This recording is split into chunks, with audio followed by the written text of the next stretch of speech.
की तैयारियां कुछ ज्यादा ही हो रही हैं। इस समय टर्की और चाइना से बहुत सारे वेपन्स ले रहे हैं। मैंने दोपहर को भी ये खबर दी थी इस बारे में। मुझे लगता है शाम को बहुत सारे लोग ऐसे आते हैं जो दोपहर को नहीं आते हैं, तो उन तक भी ये खबर पहुंचानी बहुत जरूरी है। शेख हसीना की भारत में दिल्ली के अंदर प्रेस क्लब में दी गई स्पीच के ऊपर बांग्लादेश आग बबूला है साहब। मुझे लगता होना भी चाहिए, क्योंकि ये जो चाल चली गई है भारत सरकार के द्वारा, यहां से स्थितियां बिगड़ जाएंगी। शेख हसीना को प्रेस क्लब में ले जाके वहां से एक स्पीच दिलवाना और स्पीच को बांग्लादेश में लाइव तक पहुंचाना, मुझे लगता है कि ये अपने आप में एक ऐसा कदम है जिसके लिए शायद नरेंद्र मोदी को बाद में पछताना पड़ेगा। तो नरेंद्र मोदी ने बता दिया कि हमें तो साहब शेख हसीना की ही सरकार वहां चाहिए, ना तो हमें बीएनपी चाहिए, ना जमात इस्लामी चाहिए, ना कोई और चाहिए। ये एक किस्म से कहा जाए तो दूसरे कंट्री के जो अंदरूनी मामले हैं उसको लेके जो स्थितियां पैदा हुई हैं, ये खतरनाक स्थितियां बिल्कुल बहुत खतरनाक हैं। अमेरिका और चाइना तो इंटरफियर करते ही करते हैं, लेकिन India is now showing the muscles to do it and directly confronting by putting the Sheikh Hasina in the press club. अंदर अंदर 4 एआईपी इक्विप्ड पनडुब्बियां सबमरीन्स को चाइना से लेना एक बड़ी अचीवमेंट है, बहुत बड़ी अचीवमेंट है, क्योंकि एक एक सबमरीन को बनाने में सालों साल लग जाते हैं। इंडिया ने तो अब ऑर्डर दिया है, तो अभी तक तो फाइनल ऑर्डर नहीं हुआ। 2035 तक जर्मनी से बननी शुरू होंगी, तो तब 2035 को पहली डिलीवरी होगी सबमरीन्स की, वो भी 6 है। और तब तक तो पाकिस्तान की 8 आ चुकी होंगी, 4 तो आ चुकी हैं, 4 और वहां पर बनेंगी। तो वो भी एआईपी इक्विप्ड ये पनडुब्बियां हैं जो क्या कहते हैं कि सबमरीन्स हैं। इंडिया के पास तो एक भी नहीं है, हालांकि इंडिया के पास 2 न्यूक्लियर सबमरीन है जो कि लीज पर है एक्चुअली। इसके अलावा एक बहुत बड़ी उसकी छलांग ये है कि HQ-16 एयर डिफेंस सिस्टम जो उसने लिया है खास तौर से चाइना से, कहा जाता है कि HQ-16 is almost A copy of S-400 of Russia, क्योंकि चाइना एक ऐसा देश है जिसके पास S-400 भी है, मैं आपको बताऊं, और S-500 भी उसको मिलने जा रहा है। चाइना तो कोई कसर ही नहीं छोड़ता ना, जो उसको ऑफर आता है उसको ले लेता है। तो HQ-16 एक और एडवांस एयर डिफेंस है। इससे पहले HQ-9 उसके पास थे।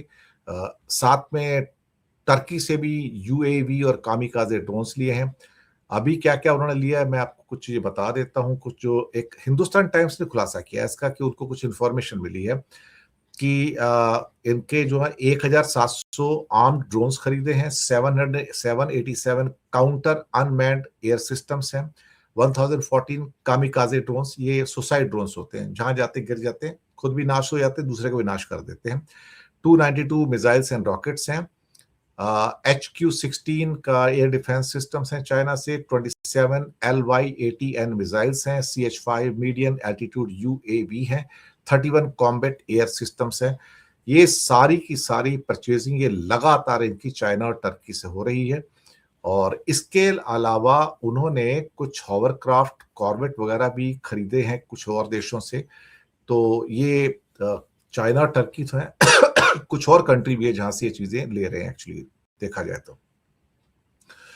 अब इनको जो खास तौर से ऑपरेशन सिंदूर के बाद जो उनकी स्पीड है वो बड़ी तेज हुई है। इससे पहले हमने एक और भी खबर दी थी आपको कि वो ये थी कि चाइना वाज टू गिव करीब 40 J-35 stealth fighters to Pakistan, जो उसको करीब अगस्त महीने में मिल रहे थे, जुलाई या अगस्त में हैंड ओवर होने थे। लेकिन लगता है कि वो डील अभी बीच में अटकी हुई है, फाइनलाइज हुई नहीं है, मुझे ऐसा लग रहा है, क्योंकि अभी तक उनको एक भी J-35 मिला नहीं है। J-17 की तो सेल कर रहे हैं, इंडोनेशिया, सऊदी, पता नहीं कितने कितने लोगों से बातचीत उनकी चल रही है। और J-10 और मांगे उन्होंने, करीब 60 J-10 और मांगे, 60 to 80 J-10 और मांगे उन्होंने चाइना से इस समय। तो अपनी एयरफोर्स को भी इक्विप कर रहे हैं और नेवी को भी कर रहे हैं। तो उनकी जो स्पीड है ना, बड़ी बैफलिंग है, इसमें कोई शक वाली बात नहीं है। दूसरी खबर पे आएंगे। शेख हसीना की जो स्पीच आई है, जो दिल्ली प्रेस क्लब से आई है, इसने हंगामा मचा दिया साहब। मतलब कोई भी उसको देख के हैरान हो जाएगा और थोड़ा परेशान भी होगा कि ये हो क्या रहा है अल्टीमेटली। वो तो इंडिया में रिफ्यूजी हैं, उनको तो आपने एग्जाइल के अंदर शरण दी हुई है, आप उसको दिल्ली के प्रेस क्लब में भेजते हैं और वहां वो स्पीच देती है। ये प्लांटेड स्पीच है साहब, ये बिल्कुल और बिल्कुल प्लांटेड स्पीच है, क्योंकि गवर्नमेंट ऑफ इंडिया ने ये उसको परमिशन कैसे दे दी? मुझे तो बड़ी हैरानी की बात है। और ये पूरा का पूरा जो उनका सेव डेमोक्रेसी इन बांग्लादेश, ये उनका पूरा भाषण था और पहले रिकॉर्ड किया गया, फिर इस किस्म का तो जो मैसेज है वो अजीब सी बात है। और मुझे ऐसा लग रहा है कि पहले तो कभी ऐसा हुआ नहीं था कि जिस ढंग से ये जो भाषण हो रहा है, उसको अनुमति कैसे मिली है, वो परमिशन कैसे मिली है, इंडिया के मिनिस्ट्री ने परमिशन कैसे दी कि प्रेस क्लब का भी आप यूज कर सकते हैं उसके लिए। मैं खुद उसके लिए थोड़ा सा परेशान भी हूं और हैरान भी हूं कि ये थोड़ा सा मुद्दा जो है ये भटक चुका है। आ, बांग्लादेश के नेशनल इलेक्शन से पहले दिल्ली में अवामी लीग के दो नेता प्रेस कॉन्फ्रेंस भी कर चुके हैं। मैं आपको बताऊं, ये भी हमें पता लगा है कि अब इंडिया की कैपिटल में बैठ के और प्रेस क्लब का यूज करना, ये अपने आप में एक अनप्रेसिडेंटेड एक इवेंट है, अनप्रेसिडेंटेड इवेंट है। समझ में नहीं आता कि आखिरकार ऐसा क्यों किया गया। ये भी नहीं समझ में आ रहा कि इसकी जरूरत क्या थी।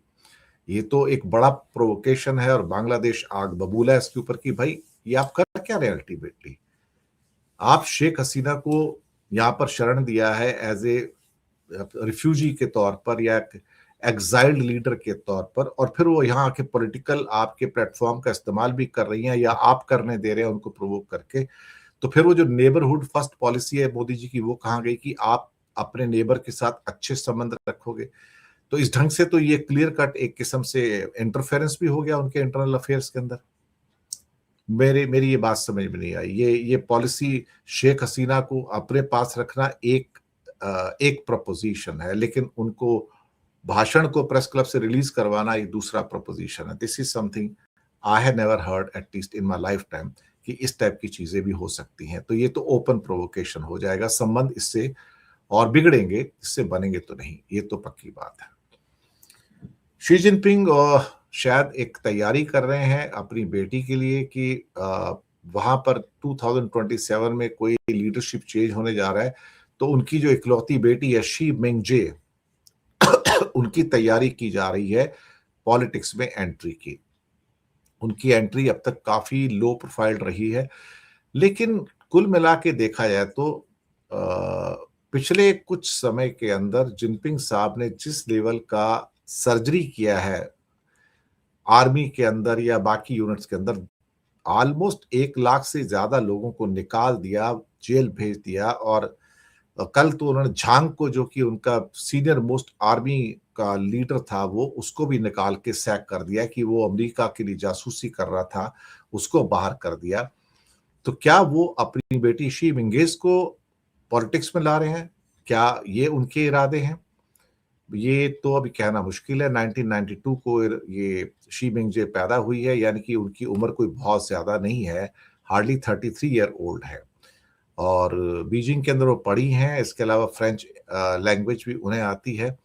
और सुनने में आया है कि उन्होंने अपनी पहचान छिपाने के लिए एक दूसरे नाम से अमेरिका की हार्वर्ड यूनिवर्सिटी में भी दाखिला लिया था और वहां से साइकोलॉजी की पढ़ाई की।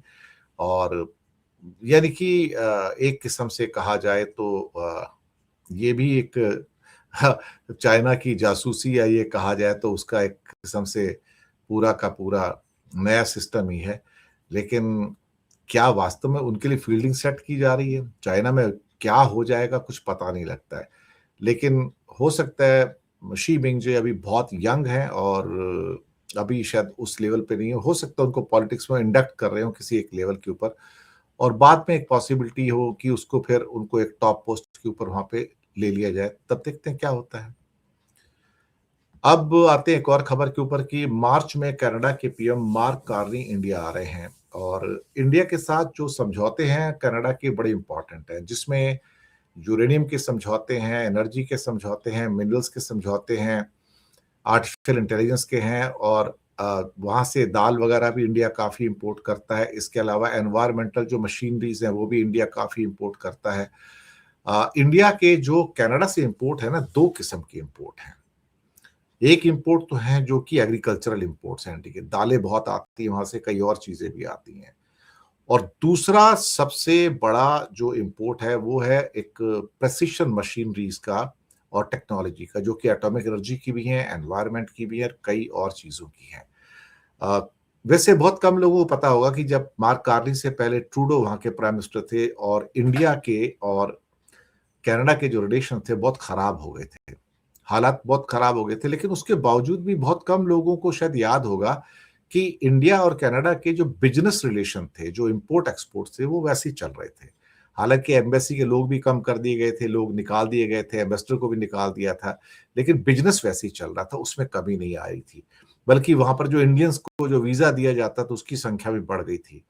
तो उस लेवल पे देखा जाए तो पीपल्स लेवल पे देखा जाए या बिज़नेस के लेवल पे देखा जाए तो कोई ख़ास फ़र्क नहीं पड़ा था, बल्कि बढ़ ही गया था।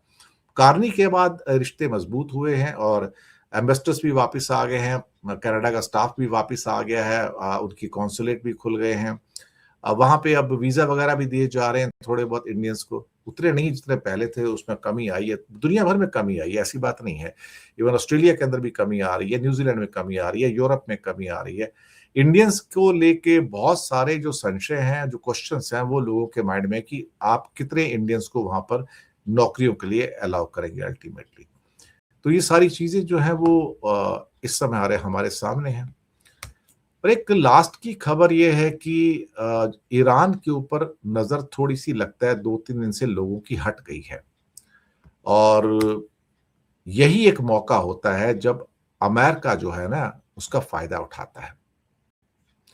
यहाँ पे मैं इन्फॉर्म करना चाहूँगा कि उनका जो यूएसएस अब्राहम लिंकन जो कैरियर था, जो कि बेसिकली साउथ चाइना सी में था।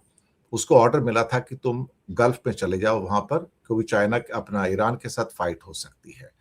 तो वो वहाँ से चल पड़ा था और अब ये गल्फ में पहुँच गया है साहब।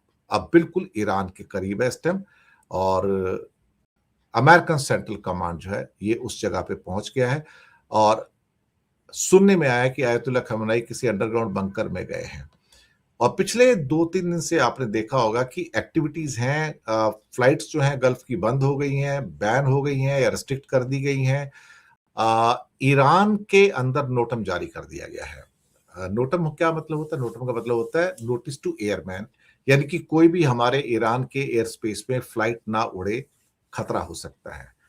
तो अचानक थोड़ी-सी लोगों की नज़र कम हटी है, लेकिन मुझे लगता है कि शायद अमेरिका इसी मौके के इंतज़ार में है कि लोगों की नज़र हटे और वो अटैक करे। तो इसलिए देखते हैं क्या होता है अभी। चीज़ें तो हाई अलर्ट पे हैं पूरे गल्फ के अंदर देखा जाए शरा शर्मा जी, तो क्या